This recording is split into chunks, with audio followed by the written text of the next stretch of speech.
آج 3 محرم الحرام ہے اور فاطمہ کا چاند ایک روز قبل میدان کربلا پہنچ چکا ہے۔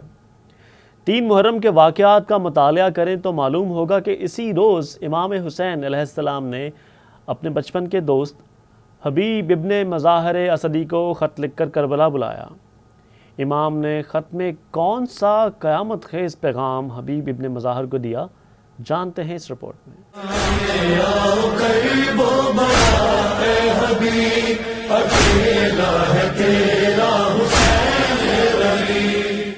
امام حسین علیہ السلام کے بچپن کے دوست حبیب ابن مظاہر اسدی، جیسے نام حبیب یعنی دوست، ایسے ہی ان کا کردار بھی حبیب۔ دنیا دوستی کا دستور بنانا چاہے تو فقط حبیب ابن مظاہر لکھ لے، دستور بن جائے گا۔ یہ وہ بطل جلیل ہیں جن کو خود حسین جیسے امام اپنا دوست گردانتے ہیں۔ حبیب ابن مظاہر اسدی جملہ اوصاف حسنہ کے حامل تھے، بلند کردار اور عرفان حق و حقیقت میں اپنی مثال آپ، جنہیں معصوم امام مرد فقیہ کہہ کر کلام فرمائیں، ان کی منزلت کا اندازہ نہیں لگایا جا سکتا۔ جنگ صفین، جمل و نہروان میں مولا کائنات کے ہمراہ دستہ اولین کے شہباز و جانباز سپاہی حبیب ابن مظاہر تھے۔ جہاں ایک طرف مسلم ابن اوسجہ الاسدی، مالک اشتر، عمار بن یاسر، مقداد، میثم تمار، مسلم ابن عقیل اور حتیٰ کہ امام حسن و امام حسین علیہ السلام موجود ہوں، انہی شیروں میں سے ایک شیر کا نام دنیا حبیب ابن مظاہر کے نام سے جانتی ہے۔ شاید یہی وجہ تھی کہ کربلا میں امام حسین نے قلب لشکر ابو الفضل العباس کے سپرد فرمایا اور دایاں حصہ زہیر ابن قین کے حوالے فرمایا۔ کسی نے سوال پوچھا، مولا لشکر کا بایاں حصہ کون سنبھالے گا؟ تو مولا نے جواب میں فرمایا، میں نے خط لکھ دیا ہے، وہ آتا ہی ہوگا۔ 61 ہجری سرزمین کربلا میں جب فوج یزید کے لشکر پہ لشکر آنے لگے تو 3 محرم کا روز تھا، جب نبی زادیوں نے امام عالی مقام سے عرض کی، افواج اشقیہ جمع ہو رہی ہیں، عالم غربت میں آپ بھی کسی دوست کو بلائیں۔ تب غریب کربلا نے خط لکھا، ایسا خط جو اپنی جامعیت و نفس مضمون میں یکتا و منفرد اور معانی و مفاہیم کا دفتر لیے ہوئے نظر آتا ہے۔ خط کا آغاز ایسے ہوتا ہے، اللہ کے نام سے جو رحمان اور رحیم ہے، حسین ابن علی کی طرف سے مرد فقیہ حبیب ابن مظاہر کے نام۔ شاید تمہیں معلوم نہیں، ہم 2 محرم کو مدینہ سے کربلا پہنچ چکے ہیں۔ میرے ساتھ اس عالم غربت میں میرے اہل خانہ اور بچے بھی ہیں۔ ہمیں چاروں طرف سے دشمنوں نے گھیر لیا ہے۔ اگر تم ہماری نصرت چاہتے ہو تو محرم کی عصر عاشور سے پہلے پہنچو، ورنہ پھر عصر قیامت ملاقات ہوگی۔ والسلام، حسین ابن فاطمہ۔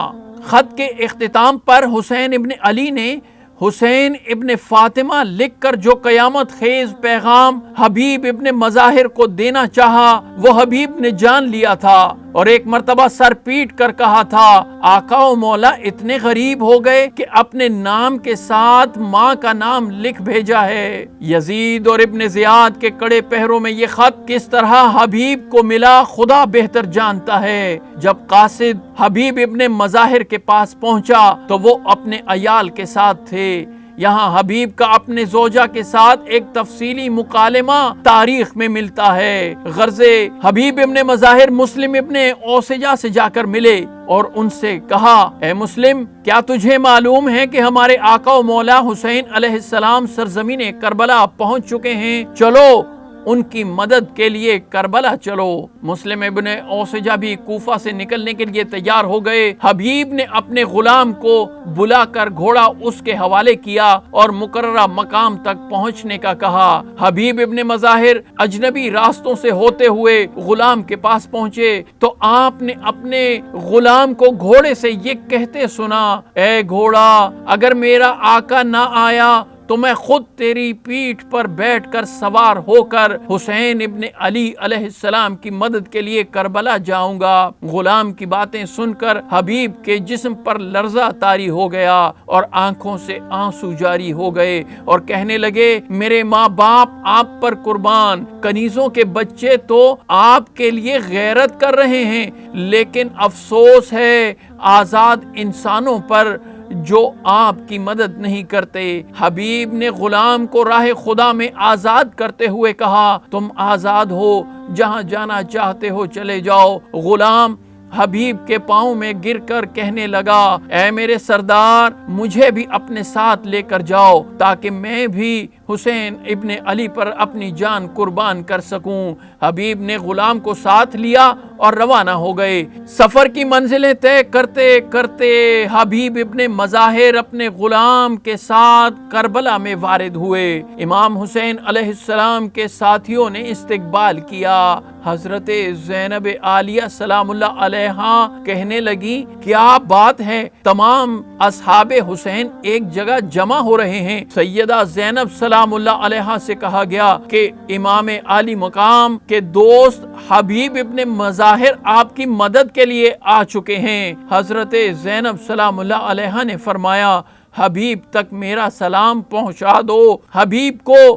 حضرت زینب سلام اللہ علیہ کا سلام ملا تو خود کو زمین کربلا پر گرا دیا اور ہاتھوں میں خاک اٹھا کر سر میں ڈال دی اور روتے ہوئے کہنے لگے محمد کا گھرانہ اتنا غریب ہو گیا کہ اب غلاموں کو آقا سلام بھیجنے لگے ہیں۔ تاریخ میں حبیب ابن مظاہر پر بھیجے گئے سلاموں کا خصوصیت سے ذکر ملتا ہے۔ ایک سلام وہ جو سیدہ زینب نے حبیب ابن مظاہر کے کربلا پہنچنے پر فضا کے ذریعے بھجوایا۔ ایک سلام وہ جو زیارت ناہیہ میں امام زمانہ نے السلام علیک یا حبیب ابن مظاہر کر کے کہہ کر بھیجا۔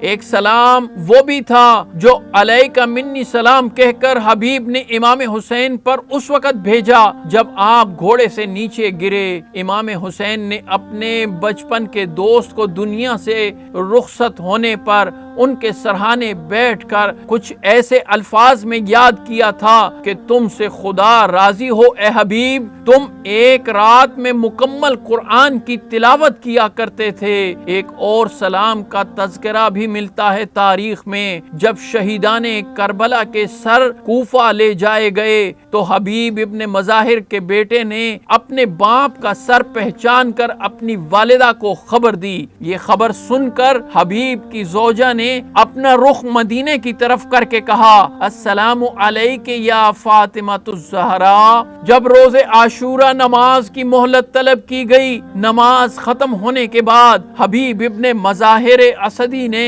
امام حسین علیہ السلام کی خدمت میں عرض کیا اے فرزند رسول، اب میں آپ کے جد کی خدمت میں جانا چاہتا ہوں، اگر آپ کا کوئی پیغام ہے تو بتائیے۔ امام حسین علیہ السلام نے فرمایا تم میرے جد امجد اور والد گرامی کی نشانی ہو اور بوڑھے ہو چکے ہو، میں تمہیں کس طرح میدان میں جانے دوں؟ حبیب نے روتے ہوئے عرض کی میں چاہتا ہوں کہ آپ کے جد کے سامنے میرا چہرہ نورانی ہو اور آپ کے والد بزرگوار اور بھائی مجھے آپ کے مددگاروں میں شمار کریں۔ حبیب ابن مظاہر نے اجازت طلب کی، اجازت ملی۔ حبیب نے فوج اشکیا پر حملہ کیا۔